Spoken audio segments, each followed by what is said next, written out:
নমস্কাৰ বন্ধুসকল, মই বৰ্তমান আছোঁ দীপৰ বিলত আৰু মোৰ সন্মুখত প্ৰায় 6টামান হাড়গিলা। এই দীপৰ বিলৰ সুন্দৰ পৰিৱেশৰ মাজত এই হাড়গিলাকেইটা আপোনালোকক দেখাবলৈ পাই নথৈ আনন্দিত হৈছোঁ। আৰু প্ৰায় 2টামান দশকৰ আগলৈকে এই হাড়গিলাৰ সংখ্যা ব্যাপকভাৱে কমিব ধৰিছিলে। আমাৰ অসমৰ লগতে ইউপি আৰু কাম্বোডিয়াত এই চৰাইবিধ পোৱা যায়। যথেষ্ট ডাঙৰ আকাৰৰ চৰাই, ইয়াক বাঁহ সাজিবলৈ যথেষ্ট ওখ গছ লাগে।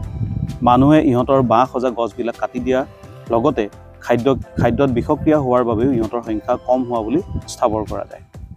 আমাৰ কামৰূপৰ নিচেই ওচৰতে দদৰা বুলি এডোখৰ ঠাই আছে, য'ত ইহঁতৰ বাসস্থান আছে, য'ত তাহাঁতি বাঁহ সাজে। আৰু তাৰ লগতে আপোনালোকে সকলোৱে হয়তো জানে পূৰ্ণিমা দেৱী বৰ্মন বাইদেউৰ কথা। তেওঁক হাড়গিলা বাইদেউ হিচাপে সকলোৱে চিনি পায়। তেওঁৰ এই হাড়গিলা সংৰক্ষণৰ যি তেওঁ নেতৃত্ব লৈছে, সেইটো সঁচাই প্ৰশংসনীয়। আৰু তেওঁৰ এই সংৰক্ষণৰ এই প্ৰচেষ্টাৰ কাৰণেই আমাৰ হাড়গিলাৰ সংখ্যা বৰ্তমান বাঢ়িছে। এইটো এটা আমাৰ কাৰণে খুবেই ভাল কথা। তাৰ লগতে আপোনালোকক কওঁ যে আপোনালোকৰ ঘৰৰ ওচৰে পাজৰে যদি কেতিয়াবা এনেকুৱা ওখ গছত এনেকুৱা চৰাইবিলাক বাঁহ লোৱা দেখা পায়, সেয়া হাড়গিলা হ'ব পাৰে, বৰটোকোলা হ'ব পাৰে, শামুক ভঙা হ'ব পাৰে, বিভিন্ন বেলেগ চৰাই হ'ব পাৰে। আপোনালোকক অনুৰোধ কৰিছোঁ যে এই ধৰণৰ গছবিলাক যাতে থাকিবলৈ দিয়ে, এই ধৰণৰ গছবিলাক কাটি নেপেলাব।